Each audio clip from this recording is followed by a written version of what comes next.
All right, there we go. We're live, and we've got a really good one for you today. So, we are the Multifamily Group. Uh, we have been around for probably roughly around 5 or 6 months. So, we're still fairly new, but we have seen a tremendous amount of growth in the last 6 months. And I mean, we're just getting inundated with people just kind of asking us, why are we here? What's our purpose? What are you trying to sell me? All of the above. And so we just want to just kind of clear the air, clear the water for now, that we're here to serve you. Our number one goal is service. There is no growth without service, right? So we're here to document our own journey as Meliorum Capital, and then show what we're learning along the way in hopes that we can inspire you guys, in hopes that we can partner with you guys, in hopes that we can grow together. So we've heard your cries in the group. We know that you guys are crying for value. So we got a good one here. Unless you live under a rock or in your mom's basement or in some desolate Timbuktu area, you're probably snacking on dung beetles right now with no internet. You know who Tim Bratz is. So without further ado, I give you Tim Bratz. Tim, what's going on? How you guys doing? Hey, I appreciate you having me. Excited to be here. Yeah, I love the lives because they're just raw. They're honest. There's no like, oh, did they edit any portions out or do this or do that? No, man, like let's go. So I'm excited to be here. Excited to provide any value that I possibly can. I love that you guys opened up with that because you're always leading with value. First of all, it always comes full circle, anyways, right? So out of self-interest, lead with value, but it's not just that, but it's the right thing to do, and it's fun. It's fun to help other people. It's fun to help other people see themselves as able to accomplish things that they only dreamed about earlier on, and then see their eyes light up and be like, listen, this guy is doing it. I know I can do it, right? If this kid from Cleveland, Ohio is doing it, then I know that I can double what he's been able to do. So it's that's what I'm here for. So I'm excited. Nice. So in case someone doesn't know who you are, if you had to sum up yourself in one sentence or one word outside of baller, we all know you're a baller, you own an island. Outside of that, how would you do so? I am I would say, I'm somebody who really values lifestyle and utilizes real estate in order to feed that lifestyle. I like the idea of building a business. One, I'm an entrepreneur, right? Secondly, I'm a real estate investor. I like to buy things that have residual income and then layer it with a passive business on top of teams and systems and processes. And that's what I've been able to do in order to feed my lifestyle, right? Like, I think real estate's cool, but it's not like, it doesn't drive me or get me super passionate. I love architecture and I love cool properties and stuff like that. But the reality is it's one of the best vehicles in order to build long-term legacy wealth and set yourself up for the lifestyle that you want. Nice. I love it. I love it. So, I mean, I have to know, you kind of touched on Cleveland, Ohio. I mean, where'd you get your start? Like, how did this? Man. Where did young Timmy stumble upon real estate? Well, I mean, going through school, like high school and stuff, my dad had a business and he made more money in his part-time business than he did in his full-time job. But he never left because he had health insurance, right? He had benefits and whatever.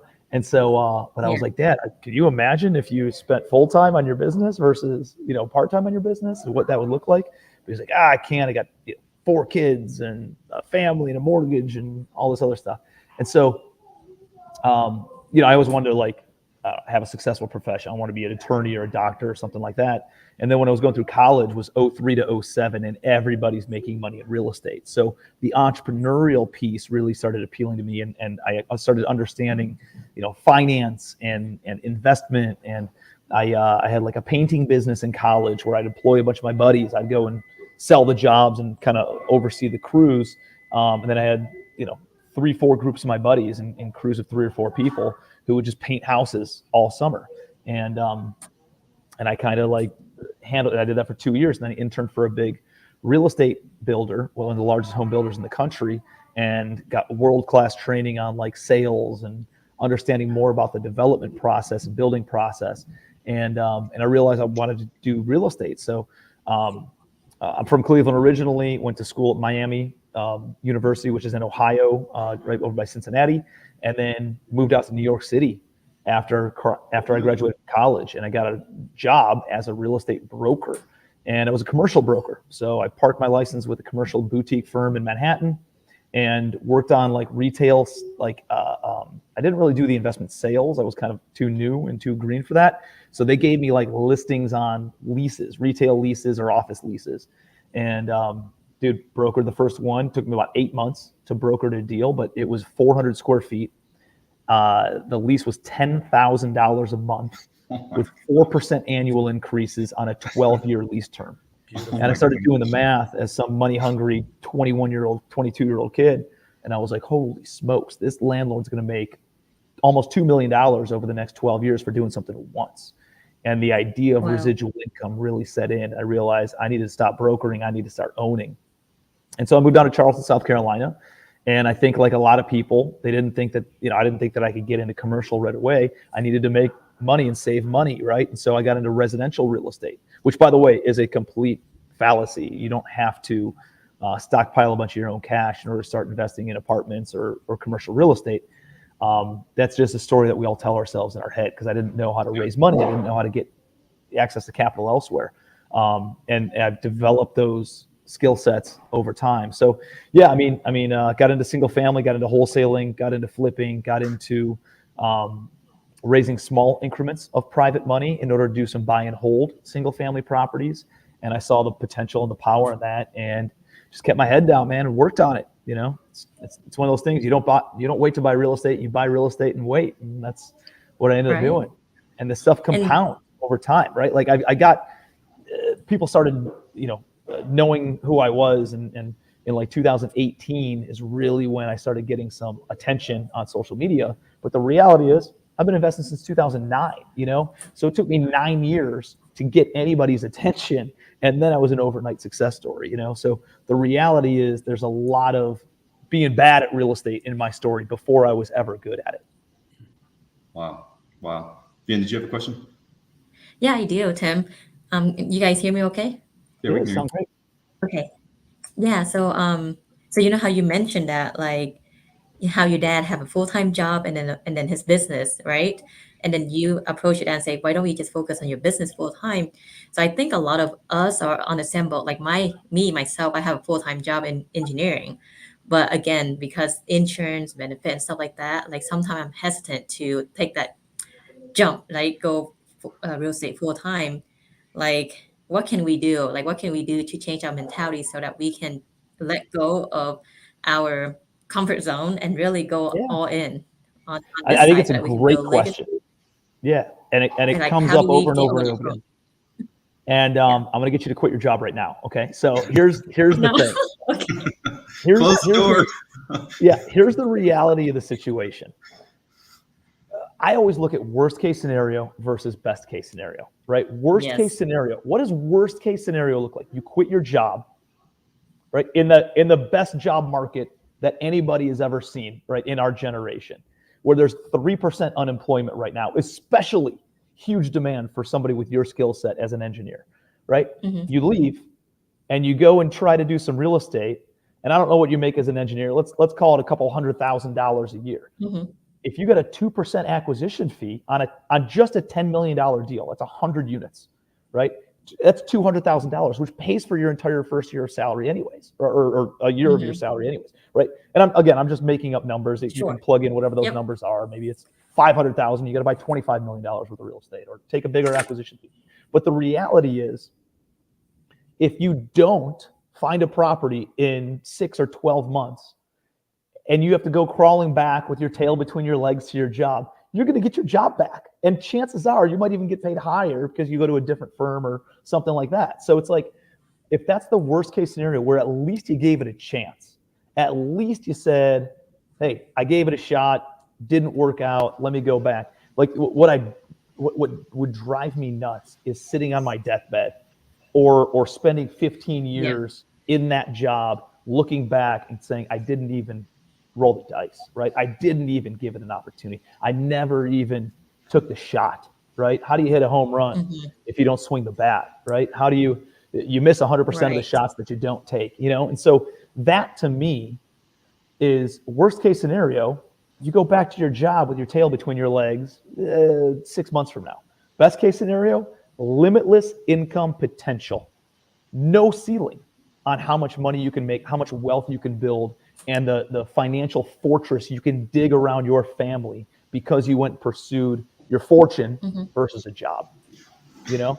So in my mind, looking at the best upside versus the worst downside, there's not even a question of where you should be spending your time. I see. And if you've never done a deal before, yeah, hey, maybe go do a deal first before you leave your job. But you guys know what you're doing. You have LOIs under contract or LOIs accepted right now where you have deals in the pipeline and you're in a good position. You've done deals before. You know what you're doing. There's no reason that you shouldn't leap and make that move.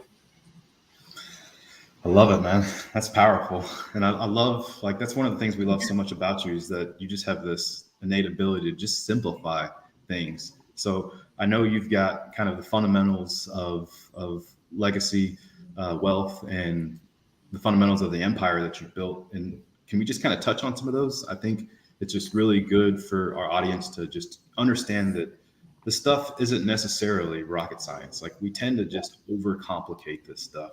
But in actuality, like, you can just break it down and it's just systematic and it's doable. It's very doable. Yeah. And here's the thing. It's not easy, right? But it is simple. It can be simple. And a lot of us overanalyze it, or we create these stories in our heads about how complex and convoluted commercial real estate is. The reality is it's buying a single family house with adding a few zeros to it. That's it, right? You have a few more line items on the profit and loss statement under income, a few more line items under expenses. But at the end of the day, it's what is the net operating income of what is this property worth, you know? And so, or how much income does it generate after all of its holding expenses? So, whenever I talk to people, I'm like, listen, there's 3 things that matter that you got to get really good at and hone in your skills in order to be good in this business. The first is finding deals. You got to go out there, learn how to find deals, learn how to find off-market deals, not through a broker. Find off-market, direct-to-seller deals that you can go and communicate directly with that seller, negotiate with that seller, not have multiple bids, getting the bidding wars and all that other nonsense. But have a real conversation with the seller directly. Here's where you're at. Here's where I'm at. How can I solve your problem and get into this thing at a price point that makes sense for me and my investors, right? It's not emotional. It's all data driven. And but there's some psychology behind it. There's some sales processes and understanding the psychology of sales as well, and how to craft that conversation. So it's a skill set that you got to go out and learn, is how to find deals on the marketing side, and then on the sales side, negotiation side. Take a wholesaling course, right? Like, you can learn about a lot of that stuff from wholesaling real estate, even on the residential side, and then utilize that in the commercial realm. Like, I was a residential guy before I ever became a commercial person. I didn't buy my first apartment building until 2012, and I didn't go all in on apartments until 2016, 17, somewhere in that range. And so, got to learn how to find deals. Second thing, this is critical for right now, is how to fund deals, how to raise money, how to creatively finance, how to structure seller financing, how to get bankable with traditional financiers and institutional debt, like all those different things of like, how do I go out and raise private money? How do the conversations look? Who do I talk to? How do I structure that?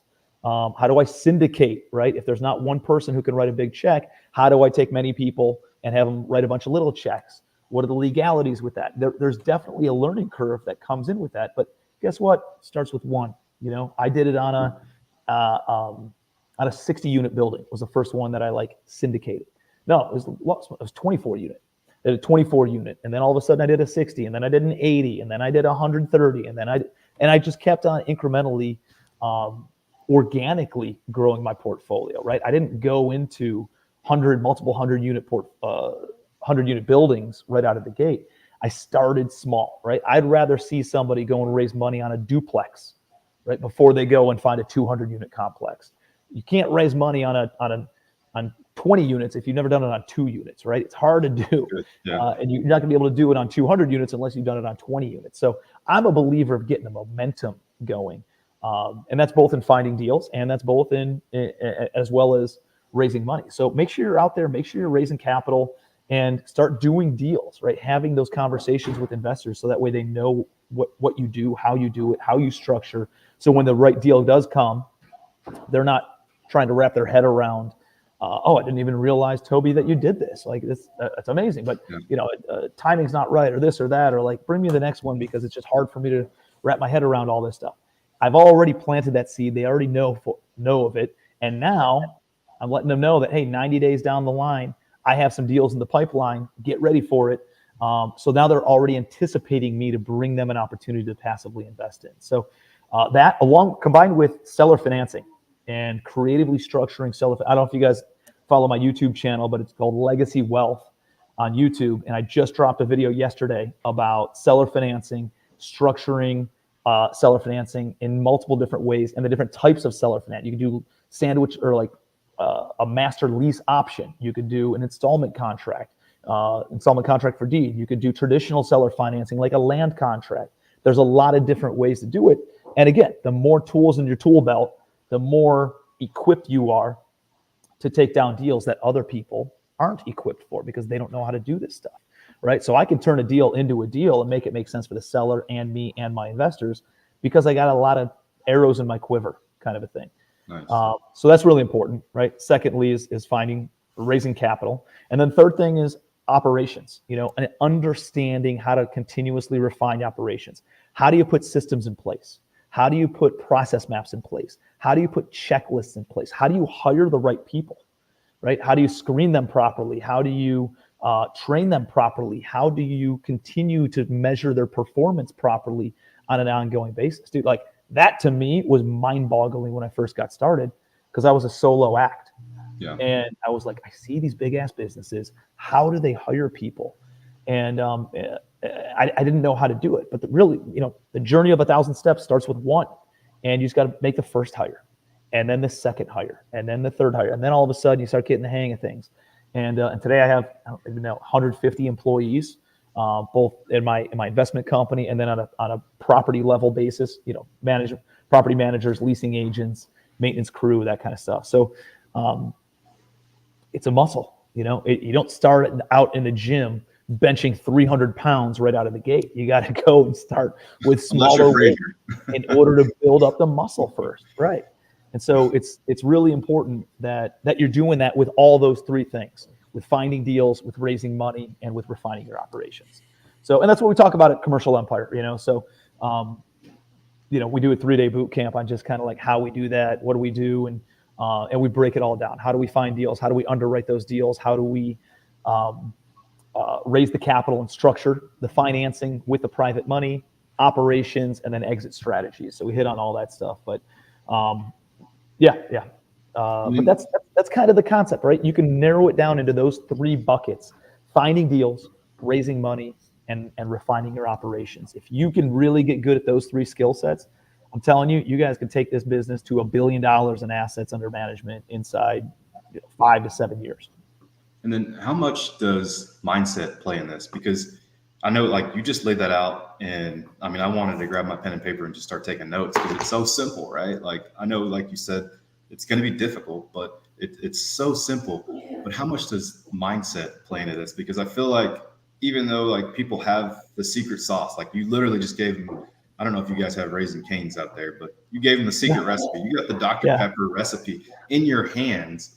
But I mean, now what do you do with it? Like how much of this is about, your internal being just deciding to take action? Like we see a lot of people that, hit us up and they're just like, what do I do here? And you give them the direction and they're just like, okay, but they don't take action. It's like how much of this is all about your mindset?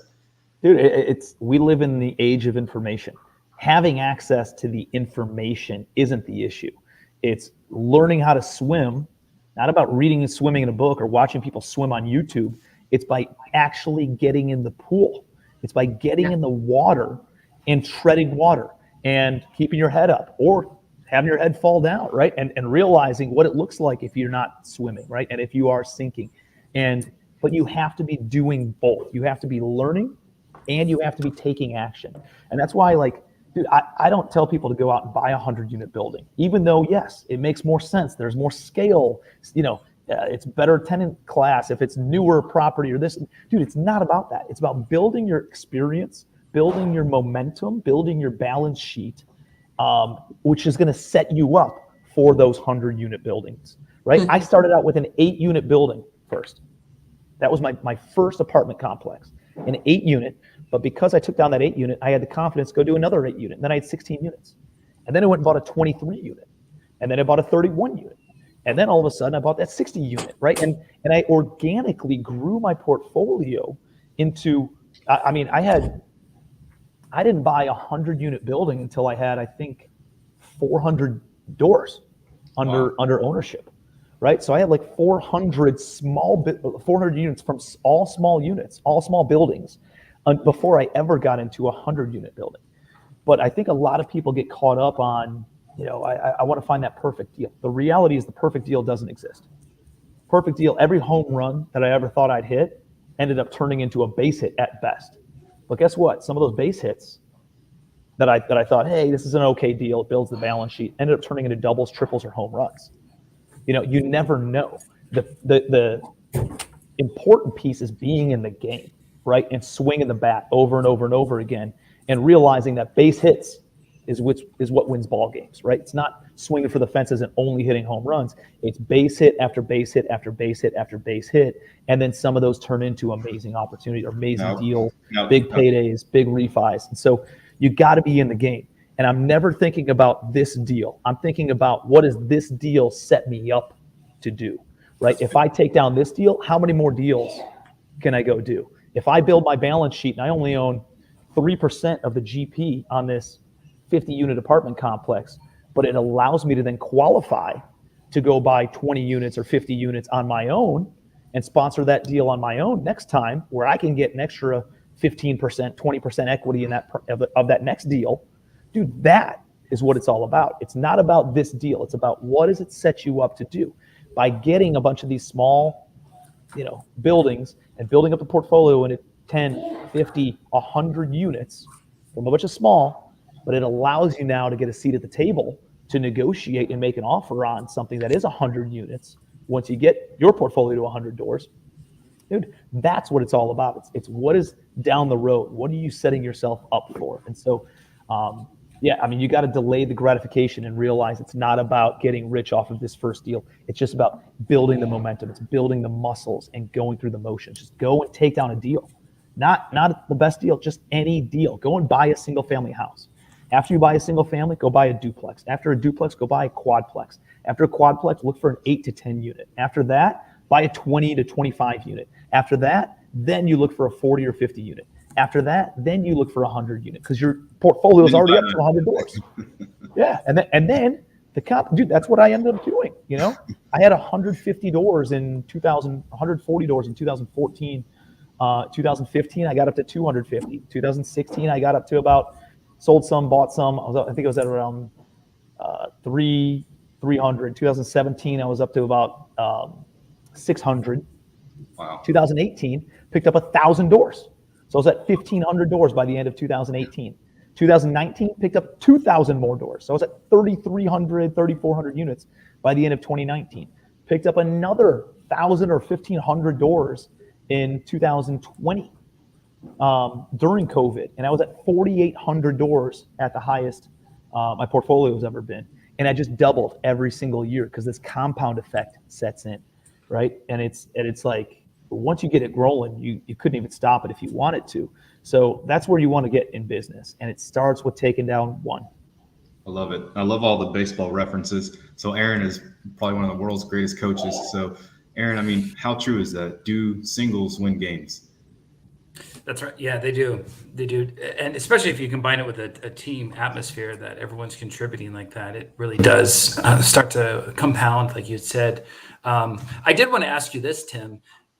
We've always loved your story, and I know we've heard it on so many podcasts, and it's inspired a ton of us. But over, being that 9-year overnight sensation that you've become, you've had a lot of little. Looks like you've had a lot of little jobs from. You mentioned being just a little boy in Ohio, and the experiences you had with your dad, all the way up to painting the houses, to selling the commercial real estate. What experiences would you recommend the most for some of us getting into it? I think it looks like they've all played somewhat of a part, right? Would some you recommend more than others? I think anything that would help you out with those 3 skill sets that I had mentioned before. Okay. Anything finding like wholesaling, deals, raising money. Wholesaling was awesome because it forced me to go out and find good deals. And I remember my first wholesale deal, I couldn't find anybody to buy it. And I talked to one of my mentors, and he was like, dude, it's probably not that good of a deal, right? Or you're not exposing it to enough people. And that's 2 profound lessons when you're out there finding deals, right? One is you got to negotiate even better deals than what you think might be a good deal. And secondly, you got to put it out there to everybody. Everybody has to know that you're out there looking for deals, and everybody has to know that you have a deal to sell, right? If you're not out there telling everybody about it, then that's the name of marketing, making sure it's not a best-selling author. It's a best-selling author, not a best writing author that is on the New York Times all the time, right? It's not the best authors that are out there, the best writers. It's the best people who get the most exposure, who can sell the most books. That's what gets you certain icons and certain check marks and things on your resume, because you understand marketing and exposure and eyeballs. And one of the reasons that I've had that compounding success is because I understood the importance of eyeballs, and I understood the importance of marketing, and I understood the more eyeballs you have, the more people who want to sell you a deal, the more people who want to buy a deal from you, the more people who want to joint venture with you, the more people who want to invest with you, and the more people who want to have you coach or mentor them, which then leads to deals and more money, right? And so the more eyeballs you can have in all aspects, the easier your business ends up becoming, right? Like I remember when COVID hit, and because I had built up somewhat of a personal brand, when COVID hit, guess what? Supply chain was all messed up. So we were we were outfitting some heavy value add projects. We needed like 80 appliance sets, 80 refrigerators, 80 stoves, 80 dishwashers, and we couldn't find them anywhere from any supplier, more than a handful from any given supplier. I posted on social media, and I had a dozen people who set me up with suppliers who could fill the entire order, right? Wow. So it's like going out there and understanding marketing and the amount of exposure. And it doesn't have to be on social media. It could be through an email database that you've built up. It could be through really anything. But having people know who you are and what you do is really, really important. So wholesaling was a great skill set. From a raising private money standpoint, like money wasn't anywhere to be found 12, 13 years ago, right? Deals were everywhere, but money was nowhere. So you had to get creative with your financing. And that was the only way. I had to think outside the box because I was a punk 23-year-old kid who'd never done a deal before. No bank was lending to me when the economy collapsed in 2008 and 2009. So I had to go out and figure out ways to raise money and figure out ways to creatively structure deals. And that has played an integral role with me taking deals down today that a lot of other people don't know how to do because they've just been they've had the easy card that's been played over the past few years of having so much money out there in debt funds and equity investors and all that stuff that they've taken the simple route. I've been able to go out there, and that, like Pace Morby, if you guys don't know Pace, he's a good friend of mine. We got a couple deals in the pipeline together right now. He's a rock star at seller financing, creative finance, and just an amazing resource. So like learn from people like that who understand creative finance. That's going to be a skill set that you can take no matter what the market looks like. If you know how to find deals and raise money, you're taking deals down. So I think those are two big pieces. And then Aaron, kind of to round it out, we could talk about operations, we could talk about swinging a hammer, but the reality is there's experts who can do all those things better than we can. What really pays us as investors is finding deals, raising money, and then I would say from an operations standpoint, it would be leading the team, painting the vision, creating the culture, hiring the right team. You had alluded to like having the right team and A players. And I would say that has been a game changer for me, is bringing amazing people on. And there were a lot of skinny years where we weren't making a lot of money. Like we didn't take any fees until 2000, Sounds about right. 2020, I think. I didn't take any fees. And so Starting, what was that time frame then? Not starting 2010. no, I didn't, like, it was skinny, man. Like we were flipping houses in order to then, Sounds about right. yeah, in order to Sounds then about go right. and fund, I agree. in order to keep the wheels greased on being able to keep the lights on and keep food on the table. I didn't take any fees early on. And so we had some really skinny years, but I was able to tell people, hey, listen, as soon as we get to stabilize and we sell it or we refinance it, we're going to have a bunch of cash flow coming in. We're going to have some refi proceeds. We'll sell it and have, because I didn't take any fees, we had a big chunk of the equity on our deals. We could justify that to our investors. And so our paydays were bigger on the exit side of things. And so I was able to paint the vision and look 3-5 years down the road and talk to the team about that, of like, we're paying our dues, we're sacrificing things now, and we're delaying our gratification in order for bigger wealth in the future, right? And always having that longer term vision. And I was able to attract amazing team players because of it, who weren't worried about their paycheck this Friday. They were thinking about building wealth, and that was all the conversation. So if you can get good at painting a vision and leading a team and being a great leader, like, you will attract some serious talent to your team. And I mean, when there's 2, 3, 4 people, 5 people thinking about things the same way and have a common vision and have a common goals and have common values in place, like, you couldn't stop them if you tried. You can move markets with just a handful of A players. Do you have an ideal a balance in your portfolio set aside in terms of how much is seller financed, how much is more long term on a more let's say more industry based rates, or how much of your deals are on bridge loans, that kind of thing? And do you set out there and say we'd like the allocation to look like this, or are you deal to deal? Yeah, good question. I think so. Here's the thing: businesses and business models change, right? In 2009, the big thing was like short sales and loan modifications, and just essentially buying properties for pennies on the dollar and putting a renter in. Buying a property you can buy a house for $20,000 in Charleston, South Carolina, that rented for $700 a month. That same house today is $150,000 to $200,000, and probably rents are $1,000 to $1,200 or whatever. But business models have changed, right? Like in the teens, I was big into the BRRRR method: buy, renovate, rent, refinance, and then hold that property long term. And I could be all into an apartment building for 65 cents on the dollar. Since COVID happened, the BRRRR method's a little bit more difficult to execute on. Guess what? Supply chain totally been screwed up for 2 years.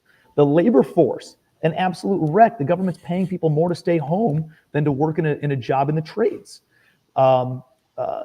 Lenders are tighter on LTVs and debt service coverage ratios. There was an eviction moratorium for 16 months where you couldn't evict a non-paying tenant. That makes it really hard to reposition a distressed asset. And so we've had to pivot our business model quite a bit, right? And it's natural. Like, we expect this because I've been in business long enough where I don't get derailed by it. And so now one of the new things is we're doing seller financing. We're buying things that are more stabilized. We're seller financing it. We have management that we can create value in that capacity. And we're looking at other ways of reducing expenses and increasing income. And so now, and we've set a new expectation with our investors. Hey, we might have been able to get you your money back in 24 to 36 months by doing these value add deals. Now we're looking at more 36 to 60 months, right? And here's what it looks like. But we're giving up more equity in order to do that and have more timeline. So it's like, paying attention to that stuff. And I'm coming full circle to your question, which is allocation on financing, and what does all that stuff look like? I had a lot of bridge loans when we were doing the Burr method, because you didn't want prepayment penalties. You only needed 24 to 36 months on a term. And then you'd refinance once it was stabilized into like agency type debt and non-recourse debt. And I would say as your portfolio grows, like early on, guys, I wouldn't sweat it, right? Like right now, or when I was first getting started, what are they going to do if they call a loan due or something? I didn't have any assets anyways. You can take it, like, come after me. Let's see it. But as you build your portfolio and as you build your net worth, then you start paying attention to that safety net. And how do you have a safety net? You get big insurance policies, right? You have everything in LLCs, and you get non-recourse debt, and that's a very serious thing that you want to look at. But realize there's still bad boy carve outs. If you lie, if you cheat, if you steal, if you're negligent, if you stop paying attention to the property, if you take a loan out and never make a payment, right? If you defraud the lender, they can come after you personally, and you got to pay attention to that stuff. If loans do go bad, the lender can still take the property back. Many times it's just the property that's their recourse against you, but you got to pay attention to that, right? And so even if I have a non-recourse loan, I would prefer to have a recourse loan with an individual seller than a non-recourse loan with a Fannie Mae, Freddie Mac, CMBS, life insurance company, or a big bank. Why? Because it's easier for me to have a conversation with an individual than it is with an institution who has to, asset manage their portfolio with a certain box and credit rate everything and this and that, and have certain reporting requirements and all this other jazz. I would rather deal with an individual seller than an institution. So like right now, we're talking to a lot of sellers about seller financing. And there's this gap I'm sure that you guys are seeing right now in the marketplace. Yeah. Sellers are still up here on their price and buyers won't come down, and buyers are right here and they won't come up. And so how do you create this spread? The way that you create it is say, hey, I'll give you your price on my terms. If you seller finance it at 4% interest rate, so I don't have to go to the bank and get a 6% loan. You've been spending time with Pace. Then I can buy your property at a 6 cap, right? But I can't pay a 6 cap price if I'm going to get a 6% loan. That doesn't make sense. I need to buy it at an 8 cap, right? There needs to be some sort of a spread there. And it allows you to then negotiate in a different way with the sellers. The other option is, hey, instead of maybe I'll go get a loan for 80% loan to cost on this, but guess what? It's at 5.75% interest rate.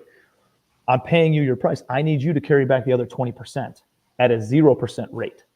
So now it allows you to look at your cost, your blended cost of capital, and you're really because you're paying 0% on 20% of the money, and you're paying 5.5% on 80% of the money. Your blended cost of capital ends up being sub 5%, right? And so when you take a look at that, it allows you to be able to go and pay a 6.5 cap or 7 cap for that property. And understanding the economics of the equation and the variables and what plays into this stuff allows you to, again, be more lethal when you're going through your negotiations with the sellers. Man, I love it. That is just tremendous value. People are just blowing up the comment section and they're just extremely I'm starting to read it. And I know that we want to be mindful of your time, so we'll just kind of bring it on home here. Dude, I'm good for another 15 minutes or so. So okay, whatever questions you guys got, I'm happy to share as much as I can. You're on an island. We're on, someone new is on your island. They're stripped. They have nothing, and they want to get started in multifamily real estate, or on both ends. They're either an LP or GP. What do you recommend? Yeah, so I think you got to understand what do you want to do. I think there's a lot of investors. Like I got a bunch of buddies in e-commerce or some other traditional brick and mortar business, and they just sold their business or they're launched a product. They've been making more money than they've ever made before, and they're like, you know what? I want to get involved in real estate, right? Everybody thinks real estate's passive because that's what it's played out to be. That's the buzzword around it. But the reality is it's another business. Like you need to understand that it's just because we go and have a beer in a bar doesn't mean that we can operate a bar. Like just because you live in a house or you Drive by an apartment building doesn't mean that you know how to operate one. And majority of the buildings that I buy are from smart, multi-millionaire, super sharp entrepreneurs who have very successful primary businesses, and they're looking to park their money in a passive investment, and they go and buy an apartment complex. But they didn't get educated. They don't have a team in place. They don't have a joint venture partner, and they didn't interview management companies or ask the right questions. And then they get their ass handed to them, right? They get their legs taken out because they weren't paying attention to it. And now they're trying to juggle a couple different businesses, a new business that's failing without being all in on it, right? And when you're lukewarm in anything, usually you don't have success with it. You got to be white hot, right? All in on that opportunity if you want that business to be successful. And then they're like, well, I'm taking my eye off the ball over in this business or in this business over here where I was having success in order to try to lift my real estate up. And if the real estate's fumbling, this business is about to be fumbling, and they just end up dumping the real estate and going back to their traditional business, and they never invest in real estate again. Is it real estate that's bad, or was it a bad concept and bad business model? And the reality is the business was bad. So to those entrepreneurs who are like, I want to get involved in real estate, if you can't go all in on it, I wouldn't go and try to be the quarterback of the team. I would passively invest in a deal first and understand what that dynamic looks like. Be a limited partner and passively invest in a project first and understand the different moving parts and what you like about that operating partner or what you don't like, and that it's going to make you a better operator once you're ready to go. So I would do that, and then I'd go buy a single family, go buy a duplex, go buy a small multifamily and operate that yourself and see how you like it and see which one's more fun, right? I can assure you it's more fun to be the bank than it is to be the operator. The people who make the most money, most predictable money in my deals is not me. It's my investors, right? I just sold a deal last month that I lost $1.3 million on. My investors didn't. I would never let my investors lose their money. The worst case scenario for them was they made 10% on their returns, but I lost money. Me and two other joint venture partners, we wrote the check for $1.3 million and ate that loss, right? So it's not always sunshine and roses and rainbows and unicorns and all that fun stuff. Sometimes you got to do the right thing by your investors, and that's not always the best thing for your pocketbook. And so there's a lot of risk to that. Now, there's also big upside, right? There's also big swings in the other direction as well. But you got to be willing to play that game. And I'm in this full time with a full-time team, and we lost money on that deal. I'm not a newbie. I've done thousands and thousands of doors, and we still lost money on that deal. And that was kind of a perfect storm of shit happening. Right, we bought it right before COVID hit. Obviously, it was a heavy value add. There's a lot of other moving parts and stuff. Seller defrauded us and all sorts of other things. So it was like a perfect storm of how we lost money on that, but it's part of the deal, right? It's part of the game. If I didn't have all these other deals and all these other base hits, then guess what? That strikeout could have cost me the entire game. But I'm still winning, right? And we still have a lot of other wins with our investors and with our partnership and with the other joint venture partners. And so, dude, it's just understanding that that's part of the process and going through that. So jump in on a passive investment, look to be a part of a small deal starting out, and join your YouTube channel. Is that the 3 steps, would you say, for entry level? Yeah. And what was the YouTube channel again? Legacy Wealth. I would look at getting into a mastermind. I think like you guys have an amazing group there. If there's a group that meets locally, for anybody who's watching this, find a local, maybe there's a local real estate investors association. Just Google search whatever your town is, RIA. So if you're in Charlotte RIA, or Cleveland RIA, or Charleston RIA, or Dallas RIA, and REIA, and just look up where people are meeting and go and pay 20, 30, 50 bucks a month in order to plug in and meet the local players and find a group that you can meet with and grab breakfast with once a month also. There's also regional groups. There's national groups and mastermind groups that meet and are talking about high level stuff all the time. And so if you guys can find some of those groups, I absolutely would. Like Toby, you're in Mark Evans' DM Alliance, aren't you? Yeah. And all 3 of us met through a mastermind.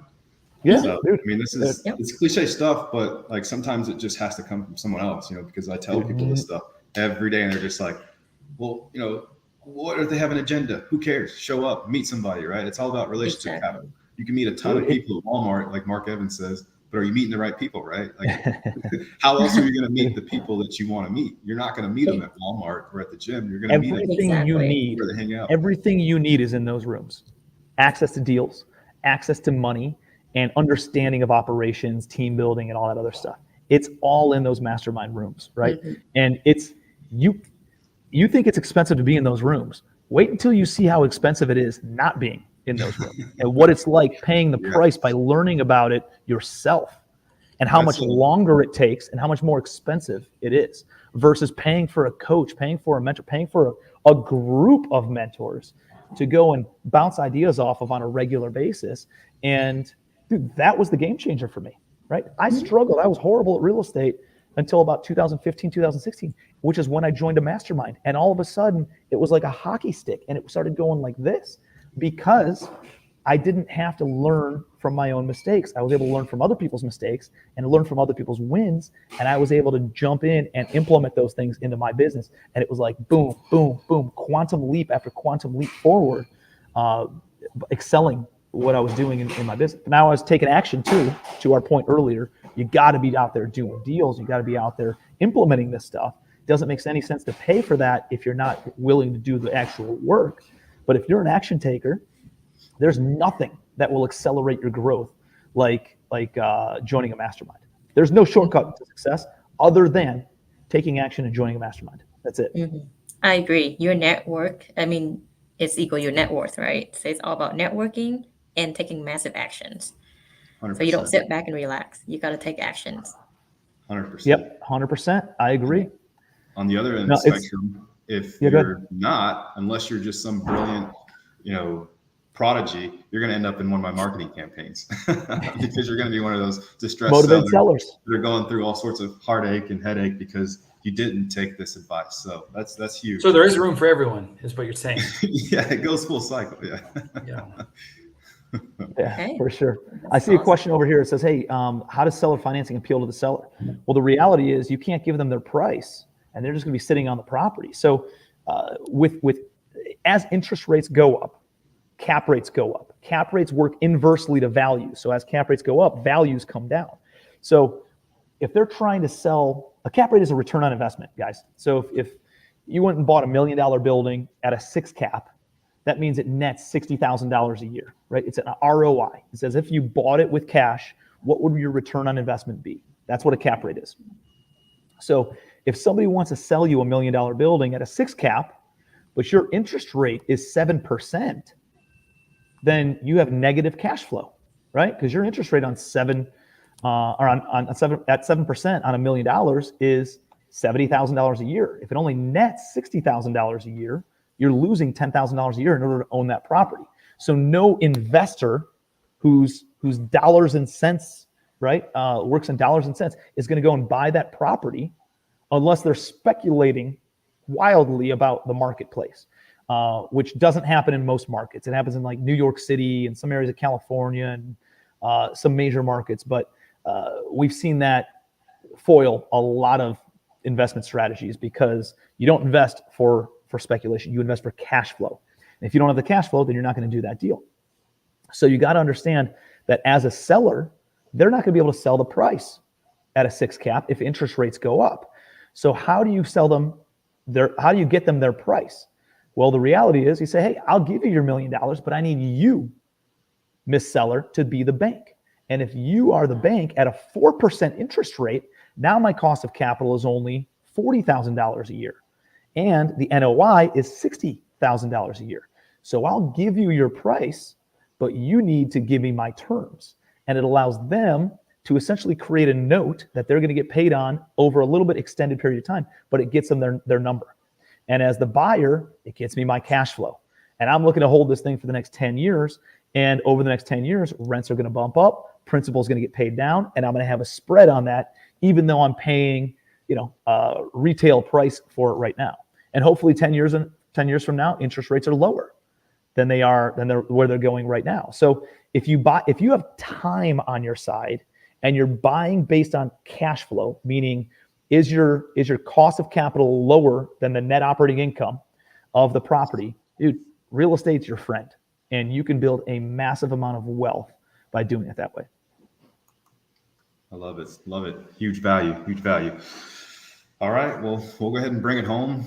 For those that just got internet or literally just got a cell phone and have not heard of you, where can they find you, man? How can they connect? Yeah, I mean, hit me up on Facebook. I see there's a bunch of Facebook people here. Just Tim Bratz is the name. And if you're on Instagram, @Tim Bratz is my Instagram handle. And guys, I'm trying to put value out all the time. So you can get a lot of takeaways from some of the posts and things that I put out there. And I try to use it as a way to educate and inspire other people in order to go and build some serious wealth through real estate. So if you ever have any questions, shoot me a DM and I answer, if I can point you in the right way, right direction, give you a resource, connect with you, answer a question or a hurdle that you might be facing. Just shoot me a DM. I'm happy to help any way that I can for you guys. And here's the crazy thing is, like, he actually means it. So I'll give my testimony. I mean, I reached out to Tim nearly a couple of years ago. I think I posted one of the messages and I was just like, dude, I'm trying to figure out this multifamily stuff. I just got done wholesaling, flipping, and started acquiring some rentals. And it's like, man, this is not for me. Literally within 5 minutes, like, I get a response and Tim's just like, do it. Stop making excuses. Grab your right hand, strike your face, and get to work. And I'm just like having a conversation with him. So just super honored to have you on here, man. Obviously respect his time. He's super busy, but if you've got some questions, reach out to him, reach out to us. We're here to help. We're here to grow together. And it's been an honor. Aaron, do you have anything? No, but I would thank Tim for being a true go-giver, as genuine as they come. And my favorite thing about today is there's steps for anybody at any one point in your journey. That's what I feel about today. We were handed a ton today, and man, I'm honored. I'm honored for that, Tim. Thank you. That's a great recap. I appreciate that, Aaron. Toby, thank you for having me, man. Thank you for the invitation, and great conversation, guys. So if you ever want to do it again, hit me up and we'll get another one on the calendar. 100%. We'll do. All right. Take care, everybody.